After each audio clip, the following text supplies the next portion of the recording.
সারা দেশে নারী ও শিশু ধর্ষণের প্রতিবাদে শেরপুরে কৃষি প্রশিক্ষণ ইনস্টিটিউটের শিক্ষার্থীদের বিক্ষোভ ও প্রতিবাদ মিছিল অনুষ্ঠিত। বিস্তারিত দেখুন মাহফুজুর রহমান সাইমনের তথ্যচিত্রে।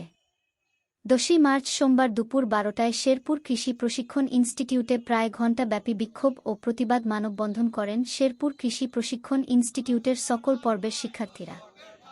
এ সময় শিক্ষার্থীরা বলেন, দেশব্যাপী নারীদের বিরুদ্ধে সহিংসতা, নিপীড়ন, ধর্ষণ, অনলাইনে হেনস্থ এবং আইন শৃঙ্খলা সার্বিক অবনতি ও বিচারহীনতার প্রতিবাদে এ মানববন্ধন করেন।